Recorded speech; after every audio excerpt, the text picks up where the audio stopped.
La question suivante vous est posée par Yann Kou. Bonjour Monsieur Asselineau, comment voyez-vous les rapports Nord-Sud et êtes-vous favorable à l'abolition des dettes illégitimes ? Alors, c'est un très grand sujet qu'il est difficile de traiter et sur lesquels il est difficile de dire des yaka faucons, puisque les rapports Nord-Sud dépendent notamment du système financier international sur lequel la France n'a pas vraiment prise. La France est un membre parmi des dizaines, 150, je crois, membres du Fonds monétaire international.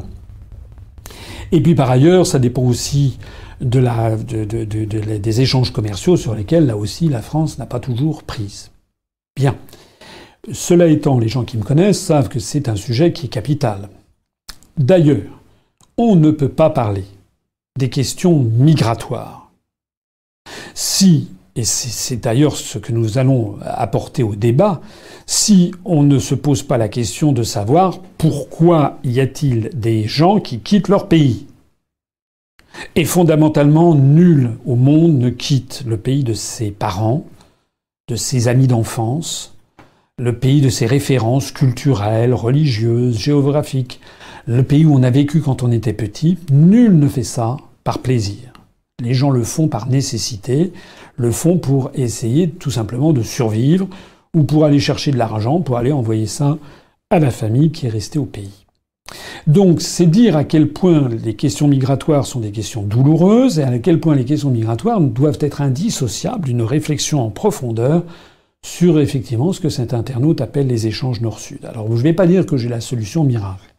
Ce que je sais en tout cas, c'est que le système actuel de mondialisation prétendue inévitable, de totale liberté de circulation des mouvements de capitaux, en fait est en train de désorganiser toute la planète et d'organiser au niveau planétaire ce qui s'est passé au niveau des nations au XIXe et au XXe siècle, c'est-à-dire l'exode rural. C'est-à-dire que de la même façon qu'il y a eu un exode rural en France qui a commencé, disons, vers le milieu même un peu avant du XIXe siècle et qui a duré jusqu'à la fin du XXe siècle, où de plus en plus de gens n'avaient plus à manger dans les campagnes parce qu'il y avait le début de mécanisation et puis il y avait un appel d'air dans les zones industrielles. Et moi, mes 4 grands-parents étaient des paysans d'origine et sont montés à la ville, comme on disait au début du XXe siècle.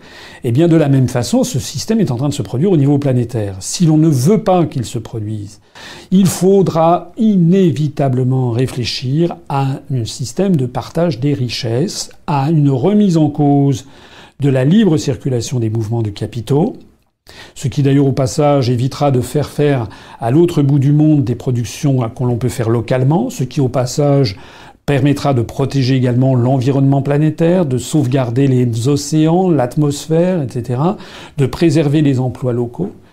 Et puis ça veut dire tout ceci qu'il faut avoir aussi une réflexion sur la question monétaire. On ne peut pas parler de tout dans cet entretien d'actualité, mais ce qui vient de se passer au Venezuela, le Venezuela qui a décidé désormais de facturer son pétrole en yuan chinois et non plus en dollars, c'est une information de toute première magnitude. Ça veut dire qu'on est en train d'assister sous nos yeux au début de la fin de l'Empire américain, au début de la fin de ce qui a fait la puissance américaine depuis la Seconde Guerre mondiale, c'est-à-dire le roi dollar. Et ce système, il n'y a pas que le Venezuela qui est en cours. Vous avez vu que lorsqu'il y a eu la réunion de la Russie et de la Chine et des BRICS plus généralement, et qui se sont réunis récemment pour mettre sur pied, pour ouvrir officiellement la banque de développement des BRICS, il est de plus en plus question de développer le recours au rouble ou au yuan chinois comme alternative au dollar.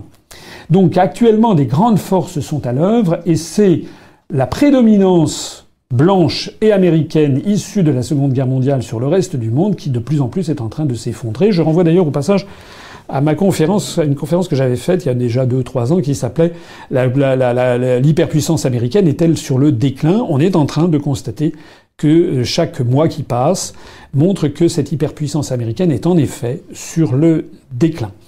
Alors il y avait aussi un autre élément, je crois, dans la question, c'était sur les échanges Nord-Sud et sur l'abolition des dettes illégitimes. L'abolition des dettes illégitimes. Alors là, il faudra regarder. Je rappelle pour les dettes, ce qu'on a le concept de dette odieuse, c'est un concept de droit international public et financier qui consiste à penser que, dans certains cas, les dettes qui ont été contractées par un régime politiques antérieures sont illégitimes. Elles sont considérées comme des dettes odieuses parce qu'elles n'ont pas profité au pays.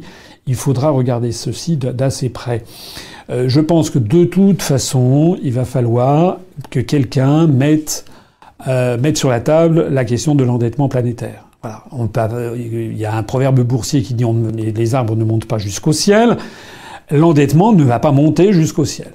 La France, elle est grevée de dettes publiques, elle n'est pas la seule. Tous les États occidentaux, pratiquement tous les États du monde, sont submergés de dettes publiques. Les États-Unis ont créé du dollar, on ne sait plus où on en est. Tous les grands experts financiers mondiaux prédisent un effondrement du système financier international sur une espèce de pyramide de Ponzi à l'échelle globale, avec des dettes tous azimuts. Il va y avoir un jour ou l'autre probablement un tsunami. À ce moment-là, on repartira sur des bases qui devraient être des bases plus saines.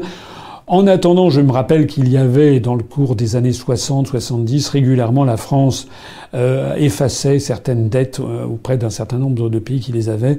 Il faudrait regarder ça de près. J'y serais personnellement assez favorable, à condition qu'il y ait des contreparties, notamment.